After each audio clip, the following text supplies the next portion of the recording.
നമസ്കാരം. Raft of ഫുട്ബോളിലേക്ക് അവർക്കും സ്വാഗതം. യെസ്, നമ്മൾ വീണ്ടും യുവേഫ ചാമ്പ്യൻസ് ലീഗിൻ്റെ ആവേശത്തിൽ യുവേഫ ചാമ്പ്യൻസ് ലീഗിൻ്റെ സെമി ഫൈനലിലേക്ക് ആരൊക്കെ കടന്നു പോകും എന്നുള്ളതിന് തീരുമാനമാവും ഇന്നും നാളെയുമായിട്ട്.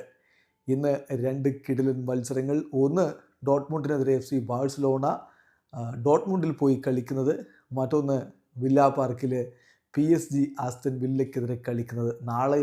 നാളെയും വമ്പൻ പോരാട്ടങ്ങൾ. റയൽ മാഡ്രിഡ് ആഴ്സണലുമായിട്ട് സാന്റിയാഗോ ബെർണാബുവിൽ വെച്ചിട്ട് ഏറ്റുമുട്ടുന്നു. Inter Milan versus Bayern Munich മത്സരം മിലാനിൽ വെച്ച് നടക്കുന്നു. സോ ഫുട്ബോൾ പ്രേമികൾ ആവേശത്തിൻ്റെ പരകോടിയിലേക്ക് പോകുന്ന രണ്ട് രാത്രികളാണിത്. ഇന്നത്തെ മത്സരങ്ങൾ നോക്കുക. ഇന്ന് രാത്രി ഇന്ത്യൻ സമയം 12:30 ബൊറൂസിയ ഡോട്ട്മുണ്ടിന് അവരുടെ മൈതാനത്ത് പോയി FC ബാഴ്സലോണ നേരിടുകയാണ്. ബാഴ്സയെ സംബന്ധിച്ചിടത്തോളം സെമി ഫൈനലിലേക്ക് ഏതാണ്ട് ഒരു കാലെടുത്ത് വെച്ച് കഴിഞ്ഞു. ഇനി വലിയ അബദ്ധങ്ങൾ സംഭവിച്ചെങ്കിൽ മാത്രമേ ബാഴ്സലോണ പുറത്താവുകയുള്ളൂ. ഏകപക്ഷീയമായ 4 ഗോളിൻ്റെ ലീഡുണ്ട്. അത് സംരക്ഷിച്ച് നിർത്തുക, അടുത്ത ഘട്ടത്തിലേക്ക് പോകുക. ഒരു പക്ഷേ ഫ്ലിക്ക് ചില പ്രധാന താരങ്ങൾക്ക് വിശ്രമം കൊടുത്തേക്കാം എന്ന തരത്തിലുള്ള സൂചനകളൊക്കെ വരുന്നുണ്ട്. അതിൻ്റെ കാരണം ഈ 4 ഗോൾ കുഷ്യൻ തന്നെയാണ്. അതേസമയം PSG വേഴ്സസ് ആസ്റ്റൺ വില്ല പോരാട്ടം വില്ല പാർക്കിൽ നടക്കുന്നു. കഴിഞ്ഞ ആദ്യപാദ മത്സരം അറിയാമല്ലോ, തകർപ്പൻ പ്രകടനമാണ് PSG നടത്തിയത്. പക്ഷേ എമി മാർട്ടിനസ് ഒരു പരിധിവരെ ആസ്റ്റൺ വില്ലയെ രക്ഷിച്ചിരുന്നു. എന്നിട്ടും 3 ഗോളുകൾ അദ്ദേഹത്തിൻ്റെ വലയിലേക്ക് കടന്നുപോയി. എമിയുടെ മികച്ച പ്രകടനം ഇല്ലായിരുന്നെങ്കിൽ ഇതൊരു പക്ഷേ 6 ഗോളിനൊക്കെ വിജയിച്ചേനെ PSG. 3-1 ഇപ്പോൾ 2 ഗോളിൻ്റെ കടമാണ് ആസ്റ്റൺ വില്ലയ്ക്കുള്ളത്. അതവർ വീട്ടുമോ വില്ല പാർക്കിലിട്ട്? അതാണ് കണ്ടറിയേണ്ടത്.